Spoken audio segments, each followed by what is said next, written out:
Hey everybody, welcome back to Stats with Ahili. This is Ahili Bhattacharya, your stats buddy, and today we are going to understand uniform distribution, okay, which falls under continuous distribution. On discrete distributions, we have already learned few distributions, right, like Bernoulli, binomial, Poisson, geometric, and such and such.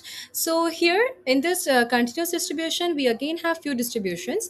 The first distribution we want to study is the uniform distribution. All right. Now, before explaining what is uniform distribution, I would like to ask you a very simple question. See, the question is like, it is not a question. Basically, imagine something. Imagine you're waiting for a bus, and that bus schedule is like from 2 p.m. to 3 p.m. Like the bus arrives between 2 p.m. and 3 p.m. Okay. Now, if I ask you, like, what is the probability that the bus arrives at the first 15 minutes? Or what about the last 10 minutes? Then what would you answer me? See, if your gut says that every minute really feels equally likely, then congratulations, my friend, because you have intuitively cracked what is uniform distribution. Okay, uniform distribution is all about this thing only, that everything in the intervals should be equally likely. All right, now I hope that you have grabbed the notebook because you have something to write, and I will teach you how to get the mean, variance, and MGF and CDF of this distribution all in this video itself. Okay. So yes, coming to what is the definition of uniform distribution. This is the introduction of it. Okay. Now let us start from scratch. A random variable x is said to follow a continuous uniform distribution over an interval AB. This is important. This interval should be there. Okay. If every single value in that interval is equally likely, it is said to be continuous uniform distribution. All right. Like not some values more than the others, every value equally likely. All right. And what is the notation? You can see the notation is x follows u a comma b. U is this uniform a comma b, and a is greater than b. Okay, a here is the lower bound and b is the upper bound. That you can understand, right? Okay, coming to again a real life situation. Imagine you have a wooden plank lying flat on the floor, and from point A to point B, you just close your eyes and then take a pin and drop. Okay, when you drop it randomly onto that plank, where does it land? Like you genuinely have no reason to think that it will land more towards A or more towards B, right? Like more towards left or more towards right. Now, every spot is equally possible. That is uniform distribution. That is another intuition to build for uniform distribution. Now, if I take another example, see, I'll take many examples for you so that this uniform distribution should stay in your head all through your life. Okay, this is very interesting, even, and one of my favorite continuous distribution. Okay, okay. So, what was another example which I was talking about was that if you take a random number generator on your calculator and you set it to produce numbers between 0 and 1.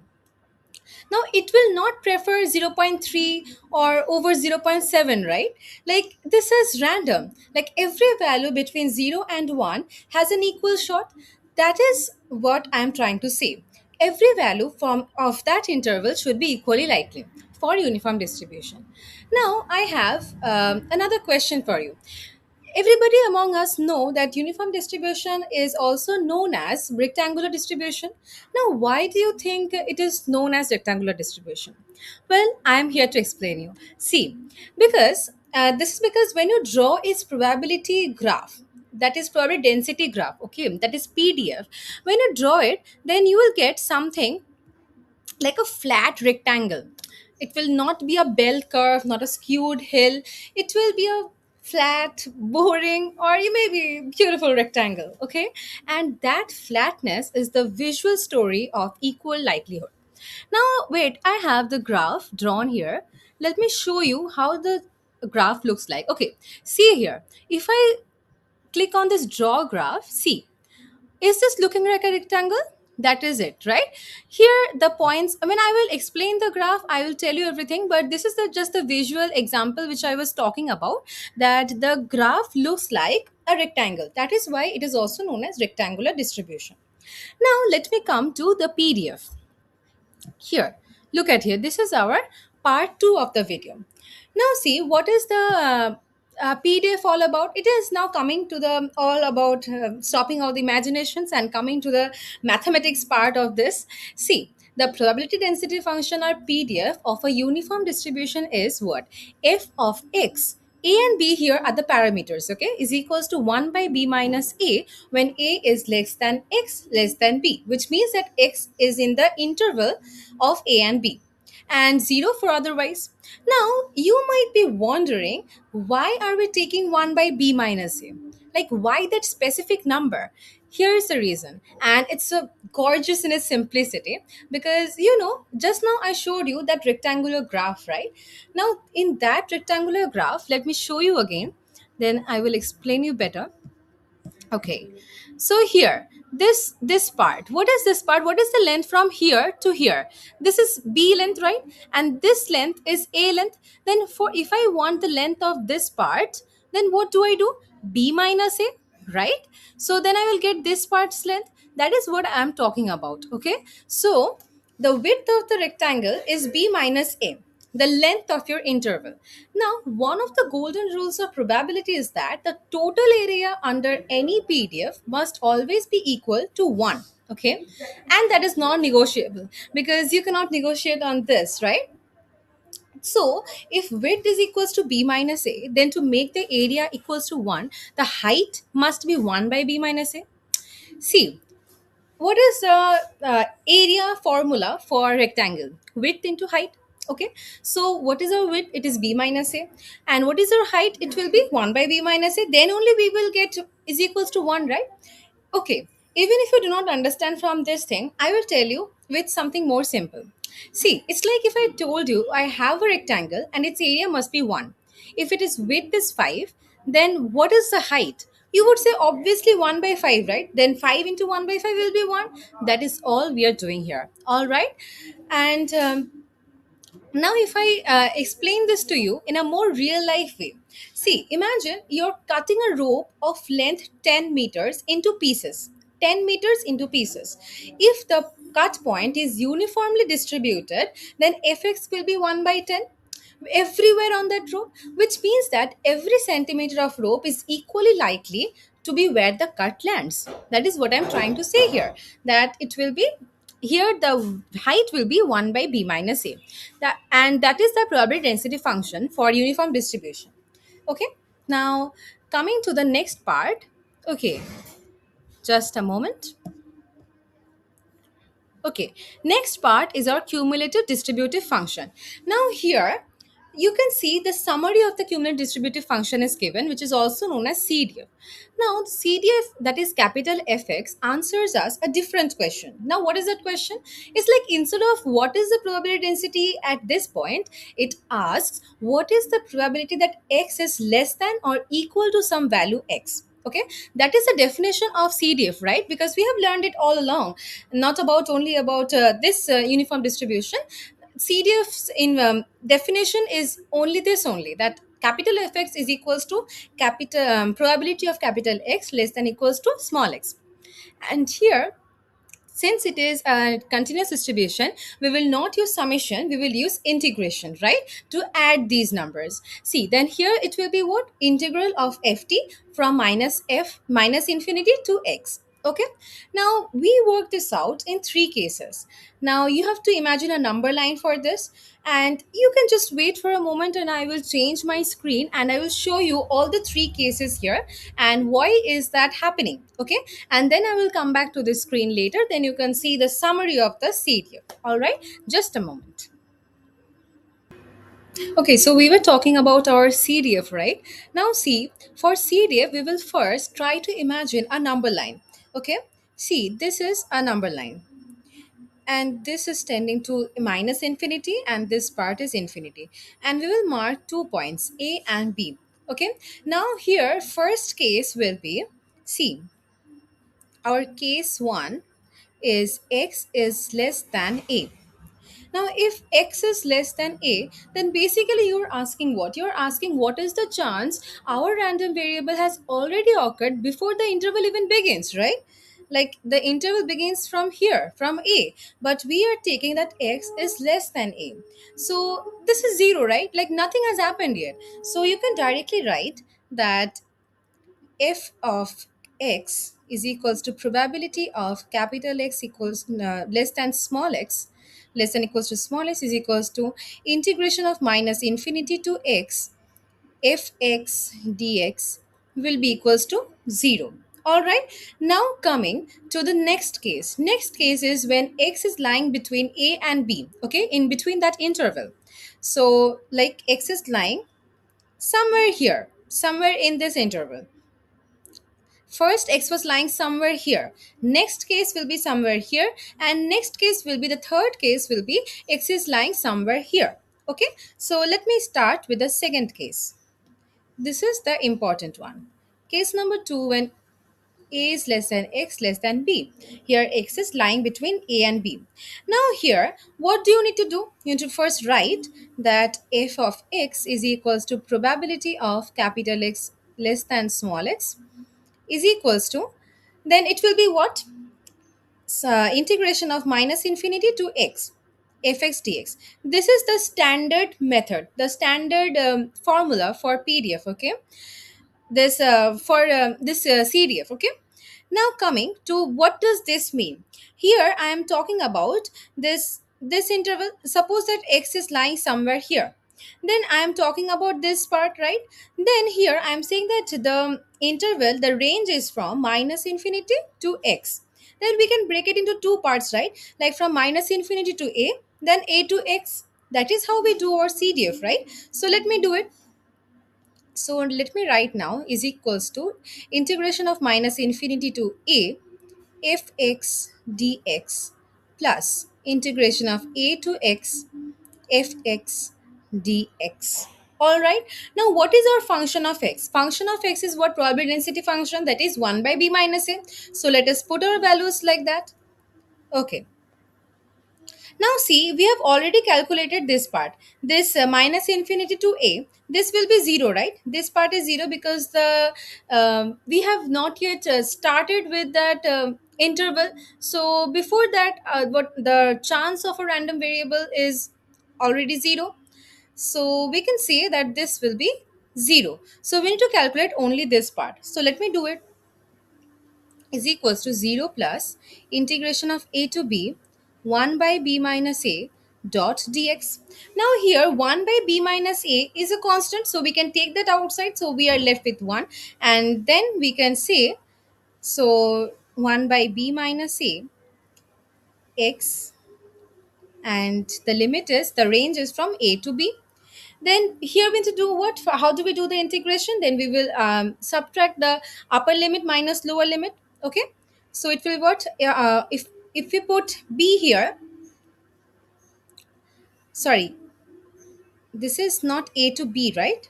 I'm sorry, this is a to x. Extremely sorry for this. This is a to x.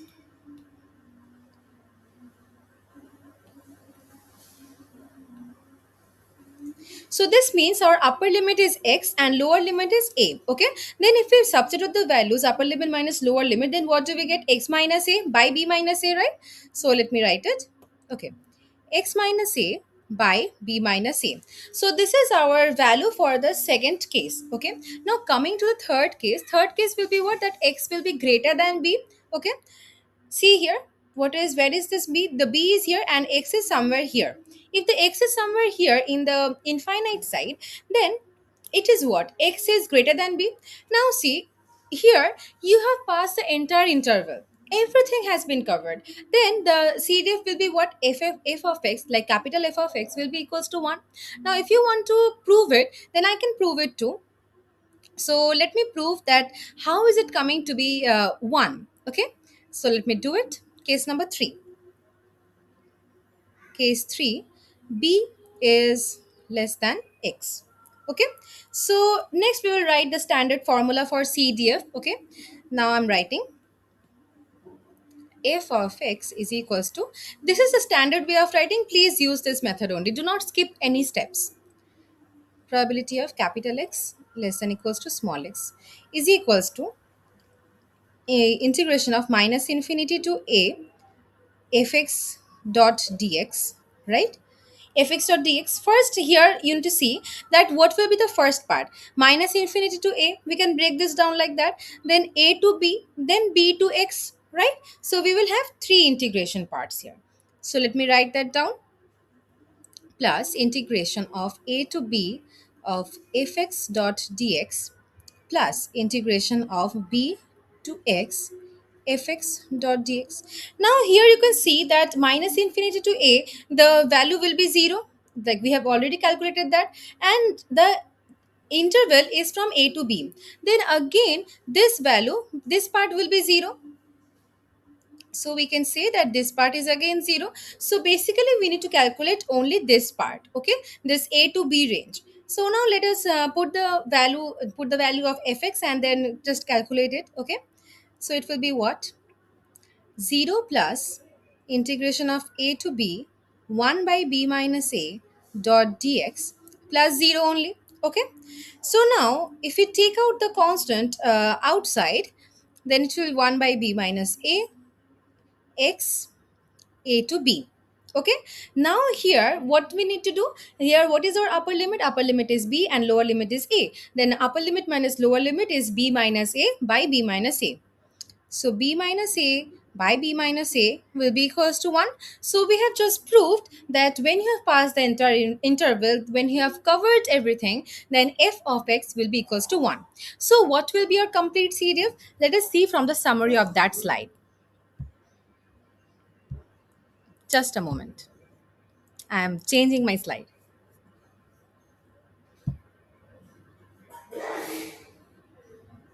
Okay. Now see, look from here. What is the complete CDF? F of x is equals to 0 when x is less than a. F of x is equals to x minus a by b minus a when x is in the interval between a and b. And f of x is equals to 1 when x is greater than b. Okay. Now that is all for the CDF. We now know how to calculate the CDF, right? And I will upload this slide and also my handwritten notes in the description box so you can see both the things, where you will get step by step solution for the I'm sorry. Okay, step by step solution for the CDF and all the upcoming things which we are going to do now. Okay, now the next part is our, wait, let me see. Okay, now we will come to the graph. As you can see, let me reset it and draw it once more. Just see how beautifully this is animated so that you can understand how to draw the graph of PDF. First, you need to draw the x-axis, then mark the points A and B. Okay, mark the points A and B, and then you need to do what? Then before A, the line runs flat at height 0. Now between A and B, it jumps up to height 1 by B minus A and stays flat like a plateau, right? And after B, it drops back to 0, and then you get a perfect rectangle sitting between A and B with area exactly 1. Okay, that is our graph of PDF. Now, if I come to our CDF, see here also first we need to draw this x-axis line and then mark the points A and B. Now, see how it is drawn, the graph. See how beautifully it is animated again. Like, how do you need to draw the graph of CDF, right? See, before A, the line sits at 0. At x equals to A, it starts climbing, but not steeply, not curving. It climbs in a perfectly straight diagonal line with slope is equals to 1 by B minus A. Okay, now when it reaches B, it hits exactly 1 and then it stays flat at 1 forever after. Okay, the CDF is like basically watching your battery charge from 0% to 100%. Okay, like charging at a perfect constant rate. Okay, so this part is very clear. The graphs portion is very important, understanding uniform distribution or any continuous distribution. Okay, so okay, the graph part is done. Now coming to our most important part now, which is the mean, variance, and key results. Now here in this slide you can understand and see that what is the values of mean and variance, right? Now here in the graph I want to show you something. For the PDF graph I want to show you something. See here, what is the mu written? Mu is what our mean, which is a plus b by 2. A plus b by 2 is basically what? The midpoint of this interval. So here we can say that for uniform distribution, our mean is equals to the midpoint of that interval. Okay. So that is very interesting. Okay. Now, if I have to show you by this, by calculation, then I'm showing you that. Just a moment, let me come up to this portion, section 5 and 6, that is mean and variance. Okay, now I will show you how to calculate the mean and variance of uniform distribution, like everything from step by step. Just wait a minute that I will change my slide to my journal slide. Okay.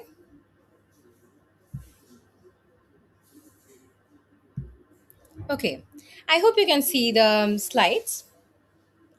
Now, if I have to show you how to see the average value of x, like what do we expect? Now, see, expectation of x is equals to integral of x. Here, we are not using the summation; we are using the integral because this is continuous distribution, right? So, integral of x f(x) dx from a to b. Okay. So, let me write it all together. Then you will have no problem in understanding. See, mean, which is the expected value.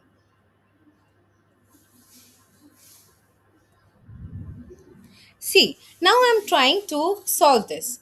Expectation of x is equals to integral of x. The range is x, okay? X dot fx dot dx. All right. Now, what is fx? Fx is our probability density function, which is 1 by b minus a. So, let us write it, and the range is from a to b.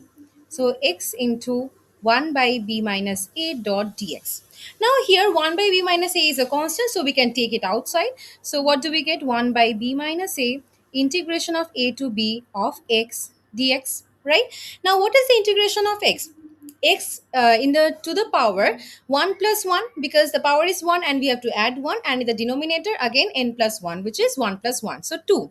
So basically it will be what? 1 by b minus a x square by 2, and the range is from a to b. Now we will substitute the values of upper limit and lower limit. Now if we do that, then what do we get? B square minus a square by 2. Okay, if I write it all together, so what will it be? 1 by b minus a into b square minus a square by 2. Now, b square minus a square, this is a standard formula which we use from childhood only, that is b plus a into b minus a. Okay, so let me write it: b plus a into b minus a divided by b minus a into 2. Okay, now as you can see that b minus a and b minus a gets cancelled from numerator and denominator, then let us cancel it. Then what are we left with? We are left with only, let us write with different color, a plus b by 2. Just what we have seen from the graph itself, that the mean is in the midpoint of the interval. Okay, like perfectly balanced right in the middle. Now if I come back to the bus example, if I say you that the bus arrives uniformly between 2 p.m. and 3 p.m., then on average it arrives on 2:30 p.m. Okay, the exact midpoint. Like of course it does, right? Because no time is preferred over any other. Okay, and if I tell you in mathematical terms, if I say that if you have a uniform distribution over 0 to 10, then what will be the mean? It will be 0 plus 10 by 2, which is basically 5. Then if I say what is the, if I say over 3 and 7, then what will be the mean? Again 5, because 3 plus 7 by 2, which is 10 by 2, which is 5. And if I say over 20 and 100, then it will be what? 120 by 2, which is 60. So it is very simple, elegant, and intuitive, right? So these are the few examples which I just said orally, and you can just understand this concept, like why is the mean, like how can we calculate the mean of uniform distribution. Okay, now next part, which is our variance. Okay, now for variance, what is the first thing that we need for variance, which is expectation of x square, right? Now what is the formula for variance? Formula for variance is expectation of x square minus expectation of x whole square. Now that is why I said the first thing we need is what? Expectation of x square. Now how do we find that? So just here, when we try to find expectation of x, we took only x, right? And here we will take x square. Now let us see how I am writing it. expectation of x square is equals to integration of over the range x square dot fx dot dx. And what is the range that we have? That is a to b. So let us write it. Integration over a to b x square, and what is our fx? It is 1 by b minus a, 1 by b minus a dot dx. Now here we will take out the constant, which is 1 by b minus a, and then we will do the integration of the x square, which is inside. So a to b x square dot dx. Now what will be the integration of x square? X square will be, here in the power we have 2, so n is equals to 2, so power will be n plus 1 and divided by n plus 1. So the power will be 2 plus 1, and in the denominator it will be again 2 plus 1. So basically what's the integration of x square? It will be x cube by 3. So let me write it, is equals to 1 by b minus a x cube by 3, and the range is over a to b. Now you will just substitute the values of a and b here, as in upper limit minus lower limit. Then what do you get? 1 by b minus a into b cube minus a cube by 3. Now here you need to know the formula of a cube and b cube, like b cube minus a cube formula. Then what is the factorization of b cube minus a cube? It is b minus a into b square plus a square plus ab. All right, so let me write it. It's raining outside and it's feeling so nice. Okay, coming back to what we were doing the formula for b cube minus a cube. So let me write down the formula, b cube minus a cube. And if you do not remember it, please write it in your notebook as in shorthand, then you can always revise it. Okay, so it will be b minus a into b square plus a square plus ab. Then you just need to do what? Put this thing in, put this result in b cube minus a cube. Then what do we get? B minus a, b square plus a square plus ab, and the denominator we have b minus a into 3. Now here we can see that b minus a and b minus a gets cancelled. So what are we left with? Okay, so what are we left with? B square plus a square plus ab by 3. Okay, now here we have got expectation of x square. Now what else we need? We need expectation of x as whole squared. Okay, so we can do that directly because we already know what is the expectation of x is whole square, right? It will be a plus b by 2 whole squared. So let us do it. So let us write it directly. Variance of x is equals to expectation of x square minus expectation of x's whole square. So what is our expectation of x square? It is b square plus a square plus ab, right? Yes, plus ab by 3, and minus expectation of x was what? Expectation of x was a plus b by 2, right? So a plus b by 2 whole square. Now let us further calculate it. Then what do we get? B square plus a square plus ab by 3 minus a square plus b square plus 2ab by 2. Okay, by 4, because we are squaring it. Okay, so here now we will take the LCM and we will compute further. If you take the LCM of 3 and 4, why do I draw lines which is not linear enough, right? Anyway, coming back to the skill which I have for mathematics. Now coming to the LCM of 3 and 4, which is 12, and then we will just calculate further. So it will be 4 into b square plus a square plus ab minus 3 into a square plus b square plus 2ab. All right, and then if you calculate it further, like do for more of this, so it will be 4b square plus 4a square plus 4ab minus 3a square plus, sorry, minus 3b square minus 6ab by 12. So from here we can see that it is scaling down to a square plus a square plus b square minus 2ab, right? So it will be a square plus b square minus 2ab by 12. Now this is a very familiar formula for us, like a minus b whole square. Then we can write it directly, which is a plus b whole square. I'm sorry, a minus b whole square.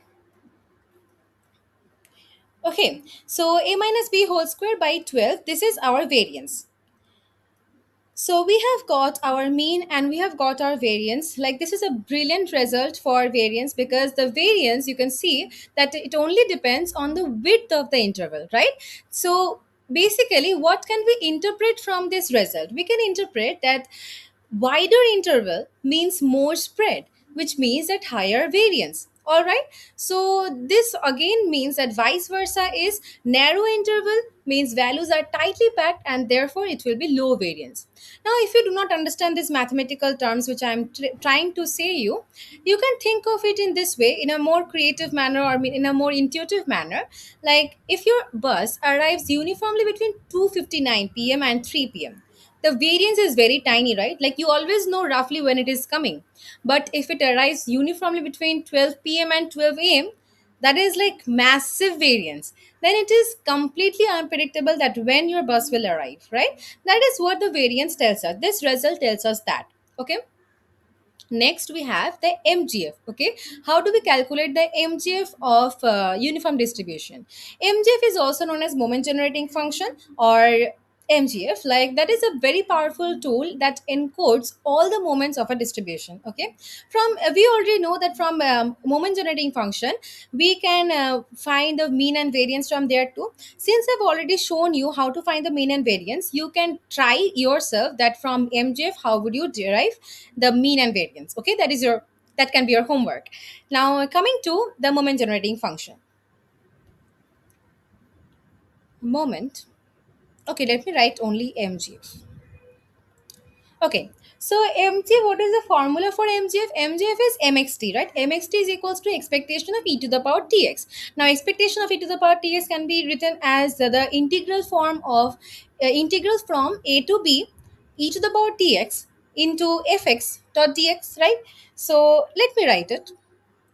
Just a moment. So the MGF, what is the formula? Just I said that MGF is equals to MXT, which is the expectation of e to the power tx. So it is basically the integral here, integral from a to b e to the power tx dot fx dot dx. Okay, and what is our fx again? It is our probability density function, which is 1 by b minus a. So let us write it is equals to, we can directly now take out the constant, right? So 1 by b minus a integration of a to b e to the power tx dot dx. Okay, now here for integration of e to the power tx, we know the general formula for integration of e to the power ax, right? That is basically is equals to e to the power ax by a. So that is what we will do here. I'm not writing the okay, let me write the general formula. And the integration of e to the power ax is equals to e to the power ax by a. Okay, so this is something a general formula which we already know. Now, okay, let us do further this, which is 1 by b minus a e to the power tx by t. Range is from a to b. Now if you put the limits here, put the upper limit and the lower limit, then what do you get? 1 by b minus a. First you put the upper limit, which is e to the power tb, minus lower limit, which is e to the power ta by t. Now this is fairly simple. This is basically our MGF. Okay, so this is the MGF for uniform distribution, and you would use this to derive higher moments if needed, or to identify distributions from the generating functions. Okay, now let me come back to the slide, and that is all for today's class. Basically, we have done everything from mean, variance, MGF, CDF, everything of uniform distribution. We studied the graph and all. So let me just do a quick recap by the slide which I made. Okay,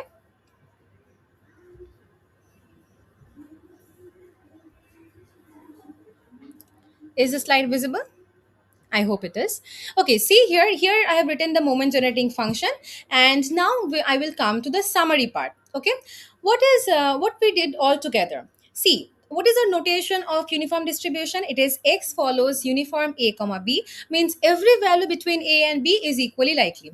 What is the pdf? Pdf is f of x is equals to 1 by b minus a for a less than x less than b and 0 for otherwise.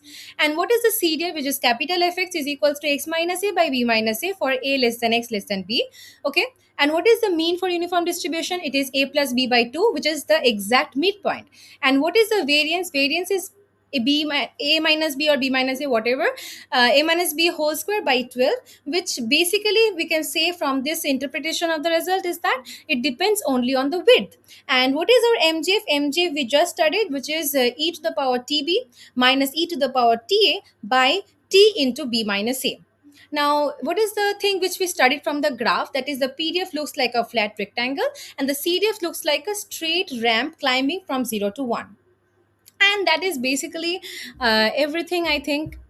All okay. That is everything which we had for uniform distribution, completely rigorously from the ground up. And that is, I already said that this distribution is one of my favorite because this distribution is very honest. There is no hidden preferences, no skewed favorites. Every outcome gets an equal shot, and even within that simplicity, the math is rich and very satisfying, right? So yes, if this video helped you understand uniform distribution better, then drop a like, leave a comment with any questions I would like to see it and answer you. I would be very happy to answer you. And I'll see you in the next one, where we will move on to the next distribution of continuous only. Okay, so take care and keep the curiosity alive. And I will give this slides in the description box and also my handwritten notes. Okay, and from here in this slide, when you click on the subscribe to Stats with Ahili, then also you will get redirected to the YouTube channel. Okay, that will be way easier for you when you study through the notes. All right, so that is all for today's class, and thank you for being with me. And yes, it was a very happy class for me. Thank you. Bye bye. We'll see you in the next one.